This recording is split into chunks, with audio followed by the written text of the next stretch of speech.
Good morning students. Last class में हमने आणविक वेगों की गणना की थी, जिसमें CRMS था, CMP था और C एवरेज था। मतलब औसत वेग था, प्रायिकता वेग था और वर्ग माध्य मूल वेग था।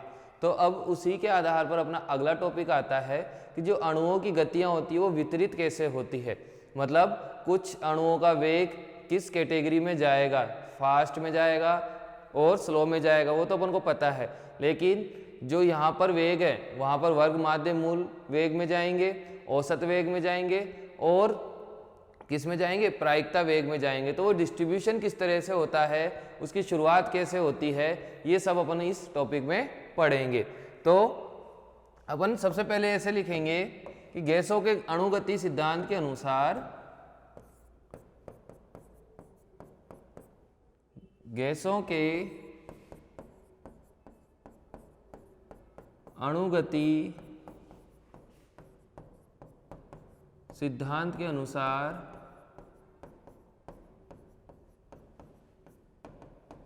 PV इक्वल्स टू क्या होता है, हाफ mn c स्क्वायर होता है। यहाँ पर c क्या है, वर्ग माध्य मूल वेग, CRMS है। वर्ग माध्य मूल वेग CRMS है अपने पास में। अब देखो इस सिद्धांत के अनुसार ये सिद्धांत क्या कह रहा है कि सभी जो गैस के अणु हैं उनकी गतियां क्या होगी, समान होगी। मतलब अपन लिखेंगे इस सिद्धांत के अनुसार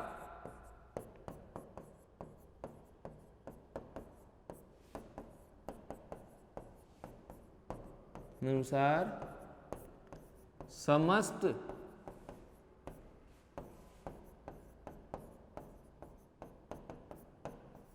अणुओं की गति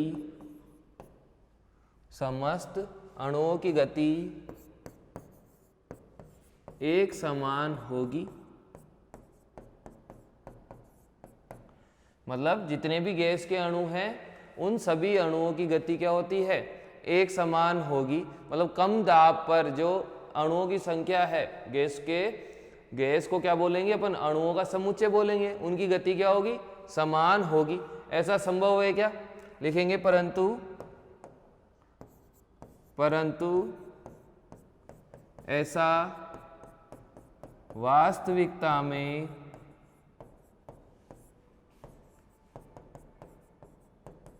संभव नहीं है। देखो क्या होता है, मैंने जैसे कल भी बताया था, थोड़ा बहुत मैं वापस रिपीट करता हूँ। अपने पास गैस के अणु हैं, ये मान लो इधर उधर वितरित है और अपनी गति कर रहे हैं एक रूम टेम्परेचर के ऊपर। अब गैस का ये अणु है और ये अणु है, दोनों आपस में टकराएंगे तो क्या हो सकता है, इन दोनों अणु टकरा के रुक भी सकते हैं। ये अणु टकरा के इनकी गति धीमी भी हो सकती है और ये अणु टकरा के तेज गति में भी जा सकते हैं। वो टक्कर पे डिपेंड करेगा किस टाइप से हो रही है। तो अणुओं की गति क्या हो सकती है, धीमी हो सकती है, तेज हो सकती है या बिल्कुल शून्य हो सकती है। यहां लिखेंगे गैस के अणुओं के मध्य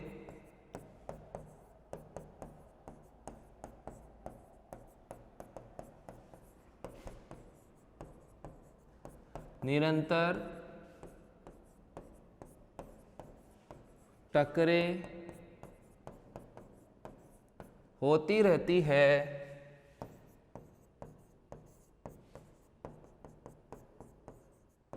जिसके कारण उनकी गति शून्य से लेकर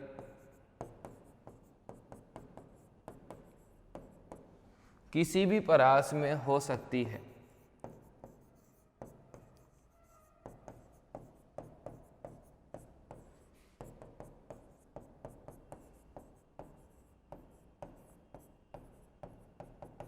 शून्य से लेकर किसी भी परास में हो सकती है।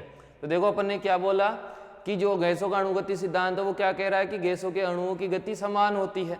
लेकिन अपन कह रहे हैं ऐसे संभव नहीं है, क्योंकि जब टक्कर होगी तो उनकी गणों की गति बढ़ भी सकती है, कम भी हो सकती है और तेज भी हो सकती है। इन सब चीज़ों को देखते हुए बोल्ट्जमैन ने क्या करा, इन सभी चीज़ों को देखते हुए बोल्ट्जमैन ने एक अणुओं की संख्या का फ्रैक्शन दिया। यहाँ पे लिखेंगे इन सभी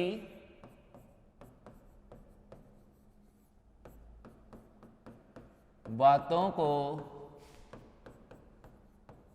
ध्यान में रखकर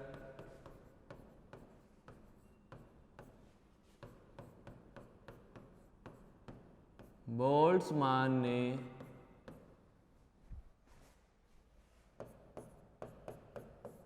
निम्न समीकरण दिया।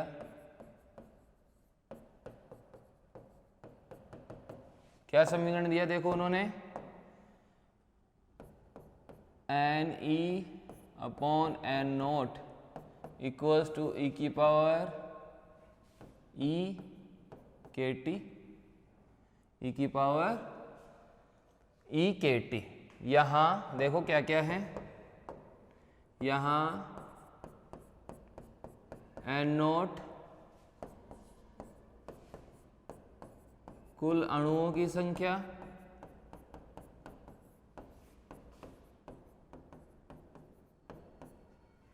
एन ई उन अणुओं की संख्या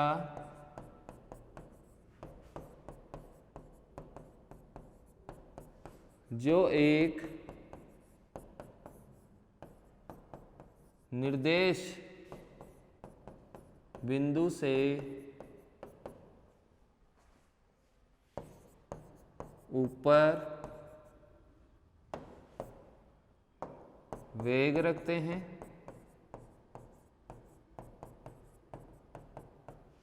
टी परमताप और के क्या है,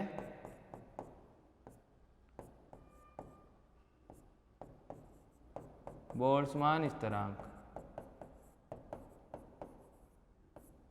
ये उन्होंने किसने दिया, बोल्ट्जमैन ने दिया कि अणुओं के मध्य टक्कर हो रही है तो उनके बीच में क्या होगा, जो आणविक वितरण होगा वो किस प्रकार से अपने पास आएगा, तो उसका पहला फेज था बोल्ट्जमैन ने दिया। यहाँ पर ये क्या है, उन अणुओं का फ्रैक्शन है जो उस परास में ऊर्जा रखते हैं जो अपने निर्देश बिंदु से ऊपर होती है। निर्देश बिंदु मतलब इतनी तो मिनिमम ऊर्जा होगी ही होगी, वो वाली ऊर्जा है। तो ये बोल्ट्जमैन ने दिया अपना वितरण दिया अणुओं की संख्या का, कि ये अणुओं की संख्या है जो इस परास की ऊर्जा को रखेंगे, ये नंबर है अपने पास में, ठीक है। अब जो मैक्सवेल था वो 1860 में आया, इससे पहले बोल्ट्जमैन ने ये दिया था।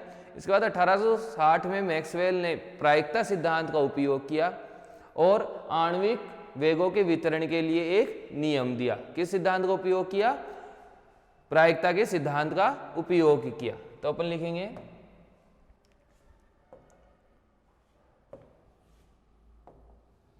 सन 1860 में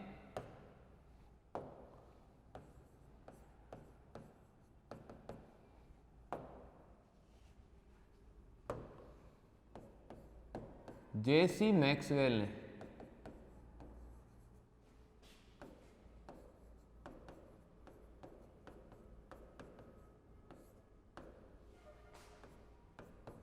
ने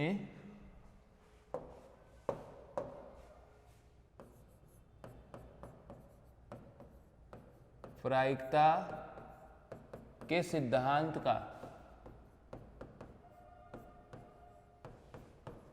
उपयोग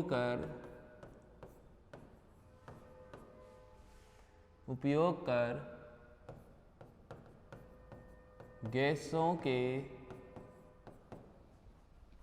आणविक वेगों के लिए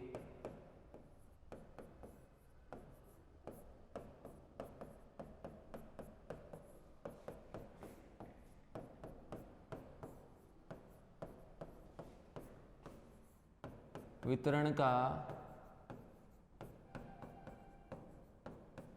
नियम दिया।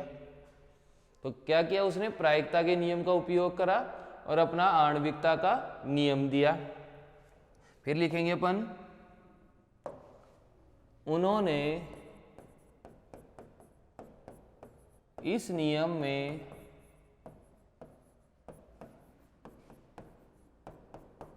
प्रायिकता के सिद्धांतों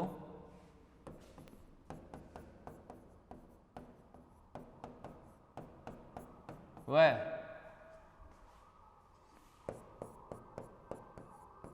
बोल्ट्जमान के वितरण नियम को सम्मिलित करके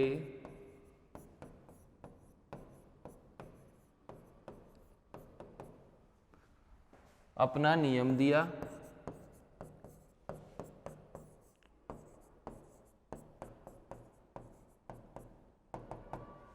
इस नियम का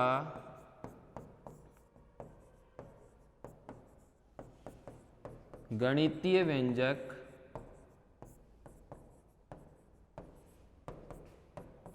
निम्न प्रकार से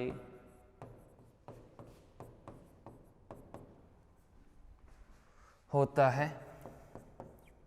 मतलब बोल्ट्जमैन ने क्या किया, मैक्सवेल ने क्या किया, अपना प्रायिकता का नियम, जो प्रायिकता का नियम था उसको और बोल्ट्जमैन के वितरण नियम को क्या करा, मर्ज कर दिया, दोनों को सम्मिलित कर दिया और अपना वितरण का नियम दिया, जिसका जो गणितीय रूप होता है, जिसका गणितीय रूप किस प्रकार से होता है। देखो कल अपन ने लिखा था आणविक वेगों के वितरण में अपने पास में क्या था, dn बाई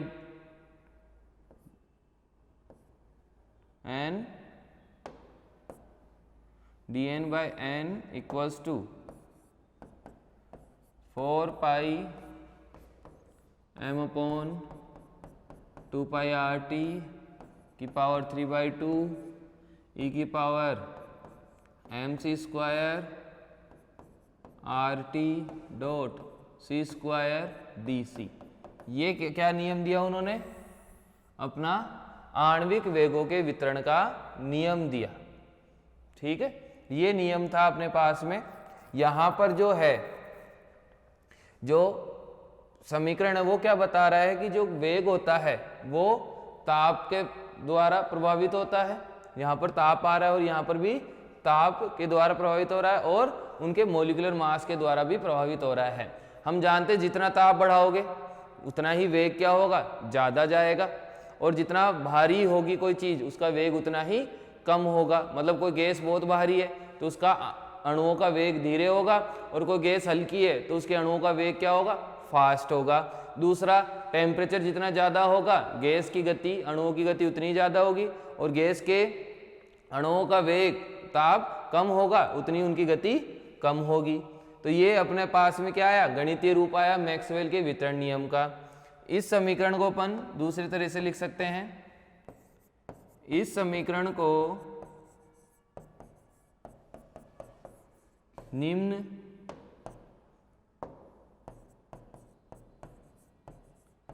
प्रकार से भी लिखा जा सकता है। देखो यहां पर अपन इसको प्रायिकता की टर्म में भी लिख सकते हैं। P बराबर 1/n dn बाई डी। उस dc को इधर ले आए अपन, ये वाला जो dc था इधर ले आए, इक्वल्स टू 4 पाई